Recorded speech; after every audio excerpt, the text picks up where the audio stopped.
Hello, everyone, and welcome to another episode of the Jens Heitland Show, where I interview experts from different fields to connect the dots of innovation and entrepreneurship. Today's guest is an experienced executive with more than 35 years in the shopping center industry. Please welcome to the show, Gerard Groener. Hello, Gerhard. Welcome to the show. Great to have you. How are you doing? Hello, Jens. Hello, Jens. It's good to see you again. Yeah. You have an amazing background. Looks like you're somewhere in a holiday space. I'm currently in our summer house in Sweden at the beautiful lake of Mälaren. So that's nice. That's what I'm overlooking now. Actually, if I look outside, I see the water, the lake. Yeah, nice. That's a perfect dream setting. Yeah, for me it is. I know maybe not for everybody, but for me it is. Yeah, for me it would be. I'm just looking at the wall, and it's cold outside in Germany. Oh, I can tell you, it's here. It's clear blue skies and 30 degrees. Oh, yeah. We are far away from that here. So before we go into innovation of the shopping center industry, the shopping center industry as a whole, let's get a little bit of understanding who you are. So who are you? How did you get who you are today? Okay, that's it's always a difficult question to answer. It's so let me, to start at the beginning. I've never been much of a career planner. I never did that. No, maybe max 2 years ahead on the assignment that I was running.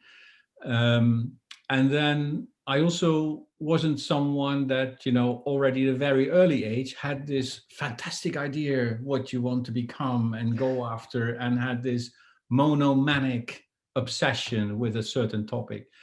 Things more evolved along the way.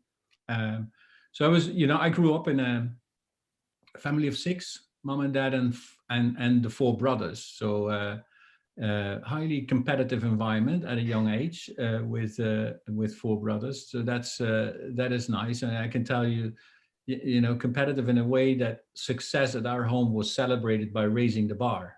So that's that was the normal reaction to that. So if this is successful, then we have to make it more difficult. So there's a little bit, younger background, and then my initial training is a building engineer, and then in those days you still had to do your time in the army, so that's what I did as well. And then in the beginning, I took several jobs, all very short assignments. I remember my first job was no longer than 2 months. Then I thought, this is not good for me, so I left. And successful assignments have always been like 2 years, 2.5 years. And then over time you start, building together what really, sticks with you and what you rather do without. So I've worked at, a construction company. I've worked at a big, let's say, industrial company at a plant on Akzo Nobel, on the technical department. I've worked with a pension fund, lots of different things. And over time, you start to, little bits and pieces. Some things you hold on to. So this is really I want to explore that further. So you look for your next assignment, something that makes that part a little bit bigger. And then other topics come in. So in the beginning of your career, you're much more into the content, looking for where can I really have fun and enjoy and win. Like when you were young, you were sporting. We had a big sports family. I played handball for 10 years in the top division in Holland, and that makes you a little bit of a sportsman and a bit competitive. So that's one thing. And over time, when you start building a family, growing a family, there's other topics coming into play. You get more interested in what's happening in society. You get more interested, what is the future I will leave behind for my kids. So the whole thinking around sustainability and what we are doing in the shopping center world was where I spend most of my professional time. You try to merge them into something that could work. And then, of course, especially in the shopping center world, if you look at it from a traditional way, there is a massive incremental conflict within the success of a shopping center company and the environmental sustainability, which is that a shopping center company thrives on consumption and even better on overconsumption. And this is exactly what kills the environment. So you need to start looking for new ways of making this whole shopping environment a place for people to go to, and try to find new solutions. And this is both you can find in teaming up with companies that are advanced in their circular thinking. You can implement new elements into your shopping center that will also bring people to that place. So that is over time we together with a lot of other people came to the idea of creating meeting places rather than shopping centers. So that's where I ended up. So I've that is a little bit of the background and the thinking right now, and I think that's small steps, small improvements, jumping from one assignment to another. Most of the time, not longer than 3-4 years, and then moving to the next assignment again. Yeah. And before we started recording, you said it's close to 35 years in the industry, around the industry.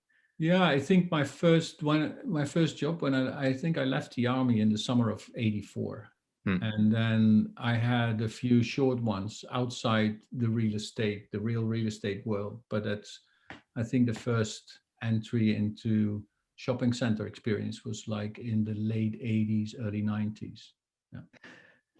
Yeah, it's fascinating.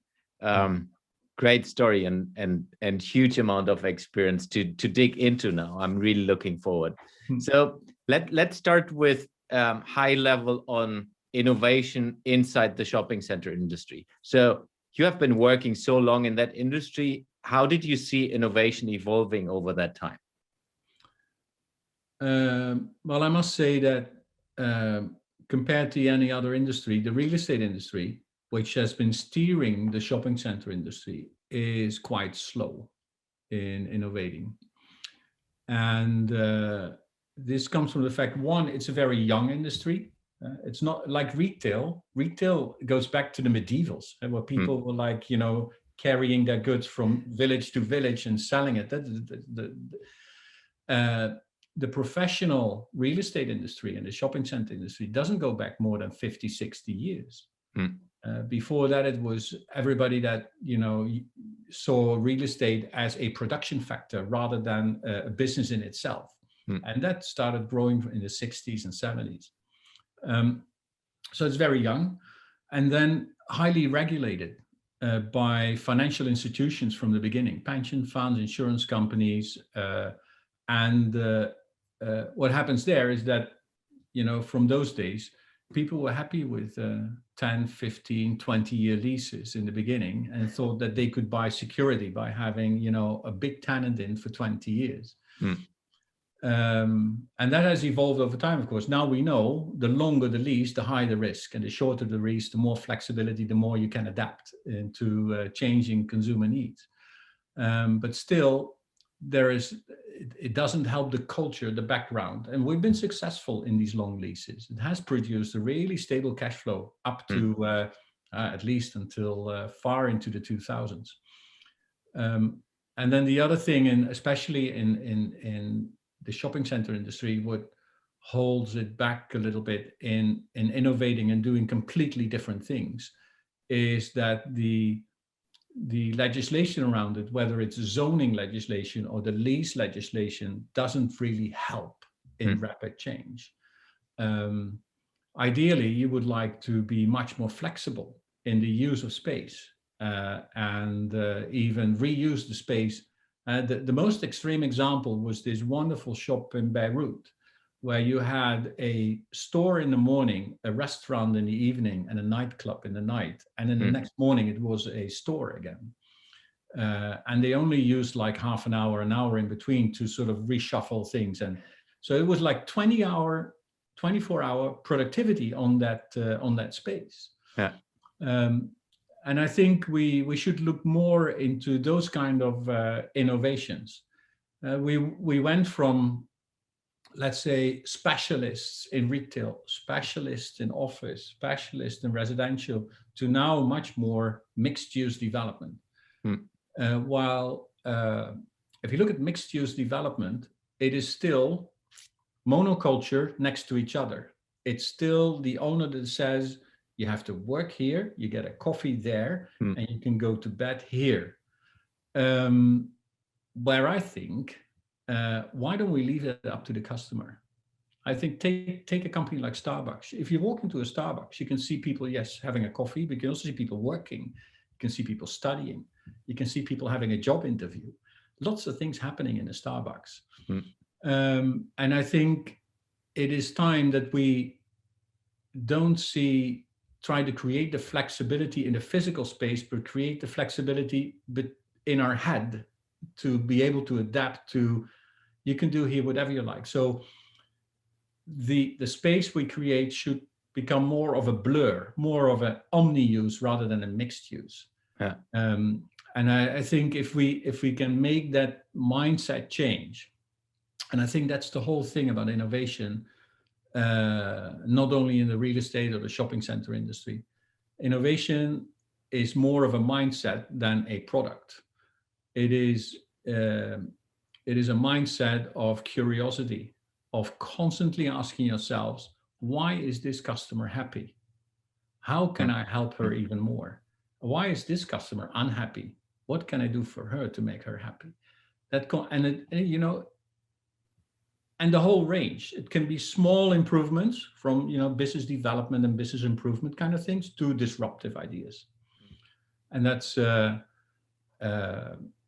and if you create a climate in a company and a culture that is set up to have people that constantly have this curiosity and wonder about this or that, or how can I do it, then I think you will see innovation coming. You cannot organize that in a department. So you cannot say, this is the innovation department, anything new comes from here. That doesn't work.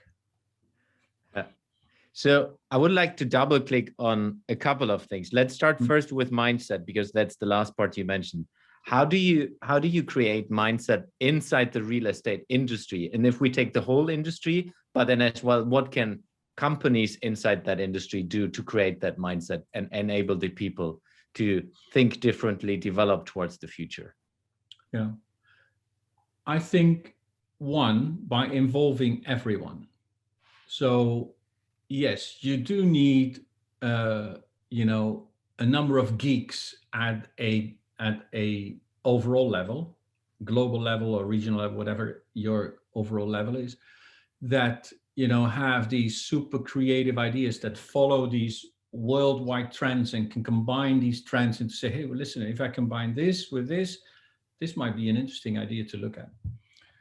This is one thing. But also, I think I rely a lot on people on the ground that are in a day-to-day, hour-to-hour contact with your single most important stakeholder, which is your client. And they see things. If they open up their eyes and are curious, why are people sitting here? Why are they having a coffee there? Why are they talking over there? What is happening actually in the software of a shopping center? And those people, if they are curious, they will see opportunities and they will see risks. They will see problems that they can solve through an improvement, which we then call innovation, or other things like we're now bringing together small fashion entrepreneurs, new fashion designers into one concept. So we picked 30 of them. All of them could never afford to pay the rent in a high-end shopping mall. But if we bring them together, we sign up for a JV, we take half, they take half, and we both share in the profit. All of a sudden, you have a fantastic outlet in your shopping center with a lot of enthusiastic entrepreneurs. So you don't have to risk your whole business by just testing and trying those things. And if you're successful, you scale up. And if it doesn't work, too bad, we do something else. And I think that is the way to improve. We don't have to put the whole thing upside down at once. You can just test and try a lot of things. Now, and there you can learn from both the people on the ground that meet the customer every day and the people in your head office, the geeks that, these very creative people and researchers that come up with the most crazy ideas. And I think, and anything in between. So, and as long as you create an atmosphere that allows for failure, then I think that people will get energy from that. And you have to sometimes push people, because sometimes the most silent ones in your organization have a huge potential. Yeah. But they don't dare to step forward. They think, but I'm not really up to that. But if you push them and explain them, if you do something that you feel both excited and anxious about, then you're in the right place. It doesn't feel good in the beginning, but if you dare to take the step, you will come out, a bigger person, a richer person. So just go out there and I'll stand behind you. You can always go back to the old one, but just test and try. And that is how people learn. You don't have to, swim the ocean, but you should be able to go into the water just a little bit further than you're used to. But, you should be able to still, when you want to, touch the ground. So if you create that atmosphere for people, then more people than normal will be likely to come up with ideas and to test and to try, and even sometimes do things without asking. And if they fail, they say sorry afterwards. But that's okay. That's okay. And I think there's one more thing to failure. It's not. It's a golden saying, of course. You need to fail fast, and otherwise you cannot innovate. But I think there's another thing to failure. You need to take the lesson, and you need to share the lesson with your fellow co-workers, colleagues. You need to share that. Otherwise, it was in vain, the failure. And so I think that's an important that is not often mentioned, but there has to be a lesson there. And if you share the lesson, people will absolutely value for that and respect you for that, because we've all learned something then. Yeah. What do you think leaders in organizations can do to create this environment? Because depending a little bit on the company culture and the culture where the company is based, you might have completely different setup. I mean, you're right now in Sweden. The Swedish culture of working with employees is slightly different than the German or the Italian and the Southern European, than the American and the Asian. What do you think across the board leaders in organizations inside the industry could do differently? It begins with be yourself. Show up as yourself. So don't pretend to be someone else at work than you are at home. Just be yourself, your whole self. That's one thing, because unconsciously people will look straight through you if you're not yourself. Then try to be vocal about what your vision is, and try to visualize that to something that is appealing to everyone. Show up in a way you show up. It should be a way in that people feel safe in stepping up to you and talking to you. And then for me, it's just don't stay in that headquarter. Go out and talk to people. Show yourself. Make yourself vulnerable, and not the all-knowing leader or CEO or whatever you are. Talk to people and listen carefully. And if you listen carefully and you're really curious about those people, you will identify the ones that have more to offer than they're showing at first sight. And those are the ones you focus on. And if you can turn that into a success, others will see that and they will follow. So it's not like, it's not like a silver bullet. It's hard work and little steps, but the little steps reproduce each other, and that's how you proceed. So it's, if I understand you right, it's kind of creating this environment where people start to flourish, and then it's really giving them the space and enabling them to do that, rather than, hey, I tell you what you need to do. It's you enable them to find out what they want to do, and of course it need to be part of the frame inside the organization, but it's kind of the environment is the most important part, if I understand you right. Yeah, there's been an interesting, we talked about Sweden, and I'm in Sweden now, not mostly because I married a lovely Swedish girl long ago. There was an interesting research by the Huffington Post. I think it must be, could it be 10 years back already? I don't know exactly the date, on how it can be that after Silicon Valley, at least at that point in time, Sweden was the second largest producer of unicorns. And they did quite a bit of research. And the ultimate conclusion was that the environment in Sweden creates a very safe environment. So there is a sort of acceptable living standard for everyone. There is free healthcare. There is free education. So the basics in life, people don't have to worry about. So if you don't have to worry about your basics in life, you can focus on what you really like to do. And if people focus on what they really like to do, they will excel. So this is, I think, and it is of course not true for each and every individual, but in general, if you create that environment, I think you're bound for success, and then being the second largest, Sweden in number of people is smaller than the Greater Bay Area in San Francisco, Silicon Valley, number of people. So that's it's quite exceptional that so many of those initiatives come from this little place in this earth. So that is one thing, and there's also this is also the whole thinking behind the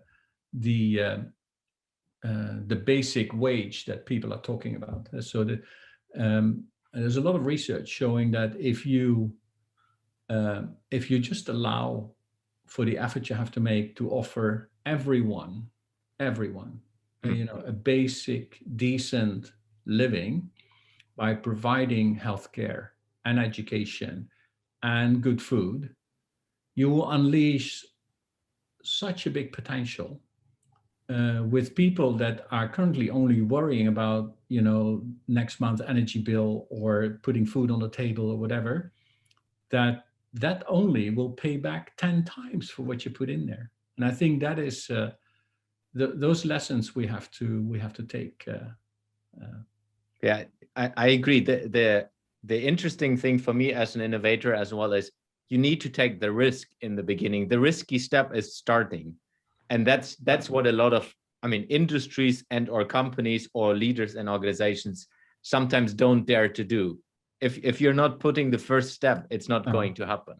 No, but if I'm a little bit cynical and I see where we are in terms of sustainability, equality, diversity, inclusion, what do we have to lose? Yeah, that's true. What do we have to lose? Yeah. So we better give it a try. Yeah. I would like to use that as a transition into future. So how do you see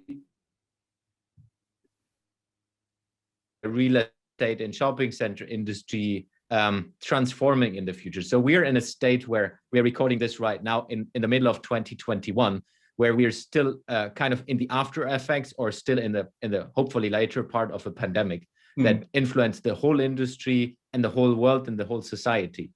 Where do you see things moving? And I have a couple of topics we could go into technology, people itself, business model, local versus global. So where do you see things moving from an industry perspective?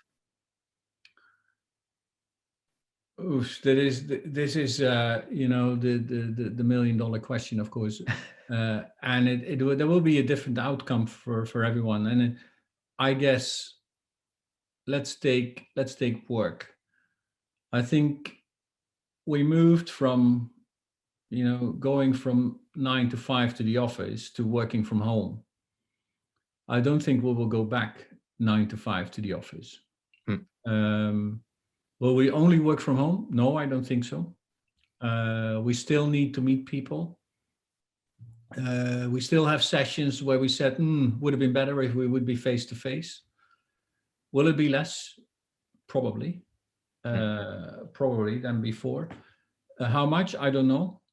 So this is one thing. So my feeling is that if you look at, and then I'm just sticking a little bit to sectors that I'm used to work in. If you look at the office sector, the office investment sector, I think there is a lot of thinking needed what to do with vacant office space. Oh yeah. Because in parallel, there's another thing coming, and that is not only working from home, digitally enabled, but there is also something, technology like blockchain, that will substitute a lot of back office work that can be done much more efficient through blockchain technology than having clerks in a back office sitting and pushing things through a computer. So also that will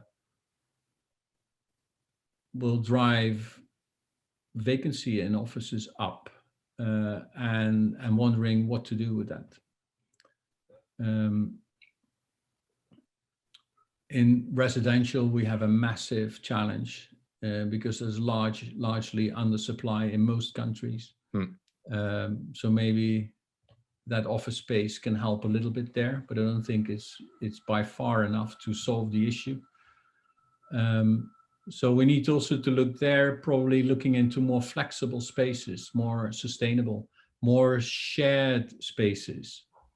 Why in an apartment building of 100 apartments, why does everybody need a washing machine? Why don't we have one for each 25 apartments or 10? I don't know. You can invest in better quality, and you would, put a less big footprint on the environment by only producing better quality and less washing machines. This is a simple example. And so there's in many sectors we'll see an impact both from the pandemic and from sustainability and from technological innovation. It's if you look at the shopping center industry, I think we will see less outlets of many retailers. The outlets that they produce will be much more around it's already an old statement, but around the experience and emerging people in the feeling of the brand and what they stand for. So retailers have to think about, what do I stand for? What do I stand for more than just, the bottom line result? Is there a bigger goal in life than just producing jeans or a whatever, a cup of coffee or a CD or a DVD? That is something that they have to think about. And what is it that we then stand for? Many companies are already into this. If you look through the listings, then you can find them. Companies that really have a true idealistic purpose and build their business around it and focus on that purpose. And I think companies that were sort of on a dead-end street, and I mean retailers that don't offer much more than nicely decorated storage, they were on a dead-end street anyway, but maybe they were able to hold out until the next 5, 6, 7 years and would only die by the end of the 20s. Now the pandemic has sort of accelerated that process. And I think it would be good if they don't come back. If you don't offer anything else than just storage and no service and no atmosphere, nothing else. Why should I go there? Why should I then I order online? I don't take the effort of going there. And I think there should be different functionalities. So if you look going back to creating a place it will be around the experience. It will be around people meeting each other over a drink, over a dinner, over a lunch, over a shared topic, or to exchange things in the neighborhood. Why not develop a space where you can have craftsmen coming in and helping people out that have an issue with some of their equipment at home.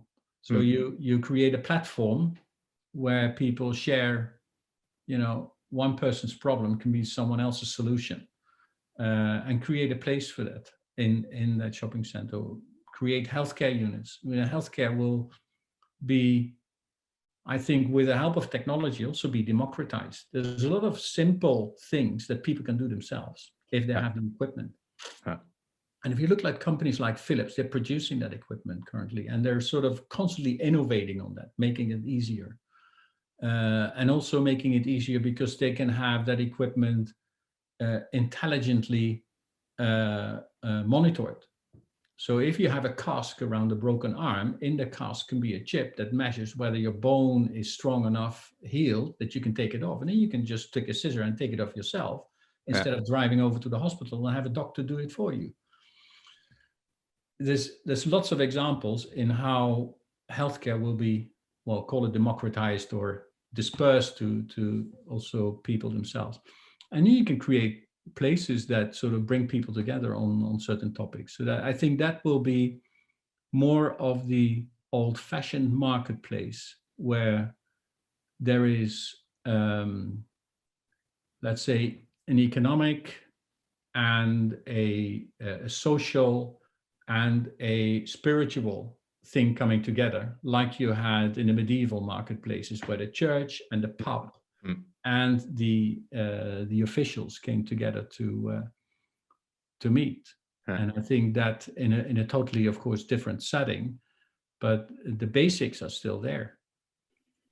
If we double click on that and the platform thinking, I mean, if you think, hey, I'm a real estate company, I'm a shopping center company, I'm an owner of office space, and thinking like a platform from my perspective would demand an overthinking as well of what is the revenue model you're using, what is the business model. If we just take today, it's square meters per euro and you're renting out space. Do you believe that needs to change going forward as well? Do you see things already? Yeah, these are the practicalities that need to change. So I we've been advocating for a long time that square meter, the only thing that a square meter is relevant for is on the cost side, because it costs money to build a square meter. But on the income side, it's totally irrelevant. If I go up to a retailer and say, what do you want me to do? Shall I double your space or shall I double visitation? The answer is easy. So it's not a completely fair question because one may affect the other. But I think it's about the visitation and the conversion that helps the retailer, meet his goals. And so we need to look at new ways of engaging. And that new ways of engaging is also getting more involved with each other. Until recently, the landlord and the retailer were sitting on opposite sides of the table. So how can we move them together? Because ultimately, we share the same challenge, bringing people to that place, giving them a good time, and making sure that they spend some money there. For the retailer, it has an immediate effect, but let's not be mistaken. Also, for the real estate owner, there is a lagging effect, but it's the same effect. Even though you can have a 10-year lease, but if the retailer doesn't make the ends meet, your square meter lease has no value. So I think we need to come together and more work together from a landlord and a retailer perspective and find ways of doing that, which is not easy because in many countries there is a lease legislation that is quite cumbersome to organize for that. But I think you have to, at some point, you just have to make a start. And again, like not the whole thing at once, but just start testing and trying with little places. And if you're successful, it will spread, definitely. Yeah. And as soon as you reach like somewhere between 15 and 20% that is successful in this, you reach a certain tipping point. And then the rest will, you can just lean back and the rest will follow.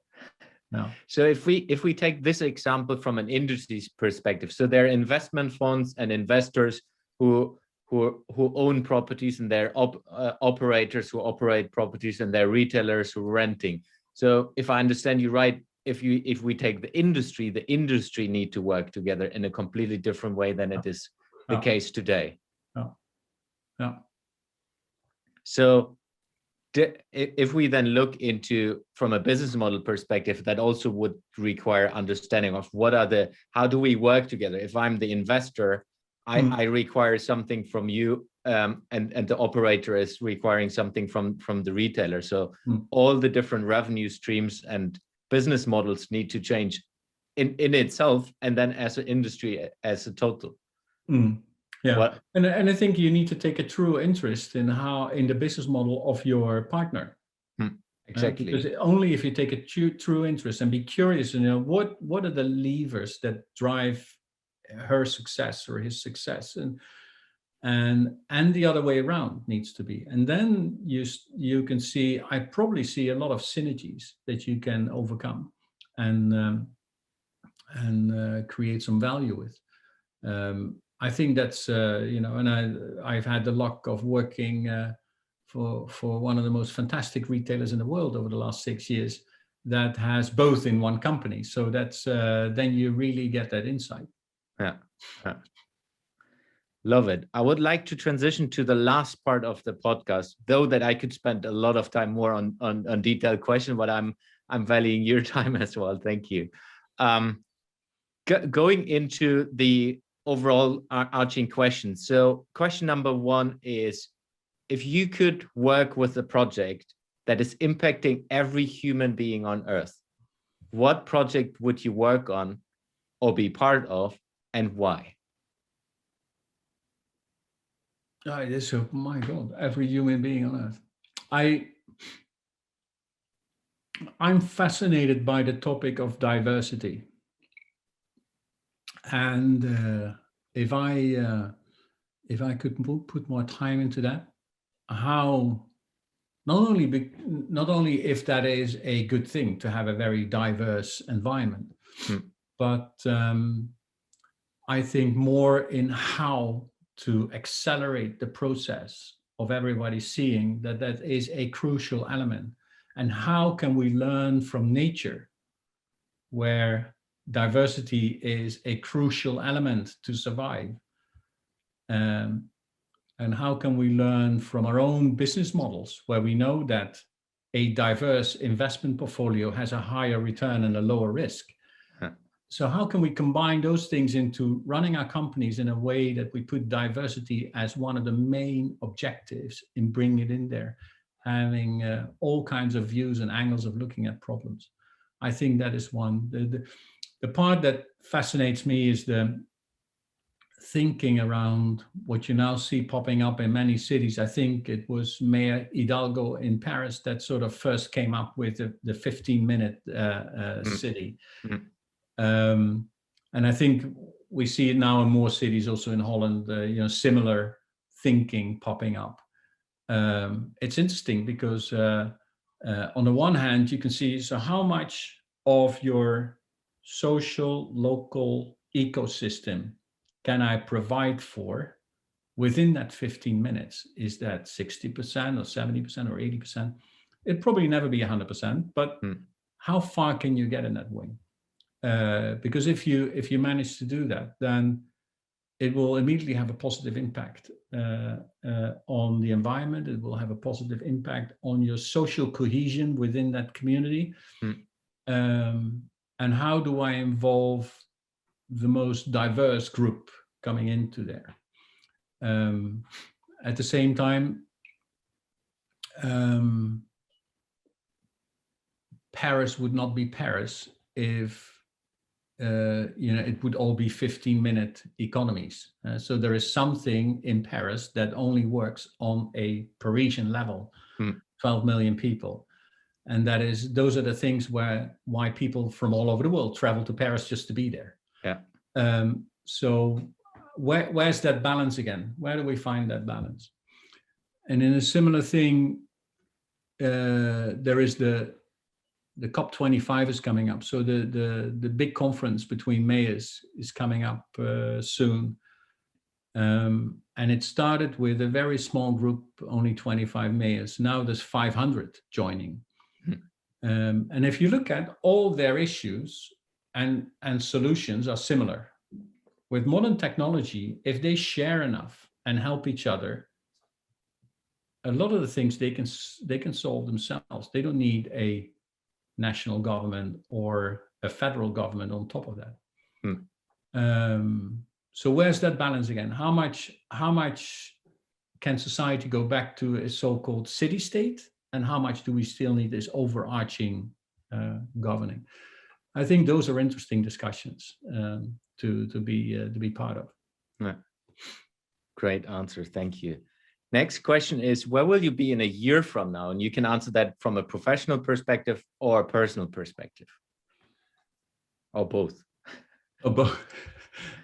I don't know. What I would love to find is a variety of small assignments to make sure that the environment I operate in is as diverse as possible. So for me, it's always been, learning on one hand and using that somewhere else, and vice versa. And if I can keep that sort of that diversity and that speed into my daily life, it would be wonderful. And personally, I hope we're all safe and healthy. That's the basics. Huh? Yeah. Last question from this one's, how do you keep yourself up to date and informed with the topics that are interesting you? A mix of practical things, reading, articles, books, but also YouTube, TED Talks for inspiration, things like that. But also just going into a city and walk the streets and just look, be curious, look and see what people are doing and why. So talk to people, and that helps as well. And the last part, not unimportant, look at young kids. And if I look at young kids, I have 3 myself. Look at young kids. The one thing that, even though sometimes you can get a little bit frustrated about all the issues in the world, whether it's a pandemic or inequality or the environment.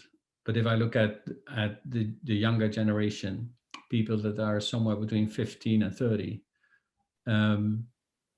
what I see there is giving me a lot of confidence that things will turn out well. Yeah, I agree. But that's not good enough. You have to work on it. Yeah, love that.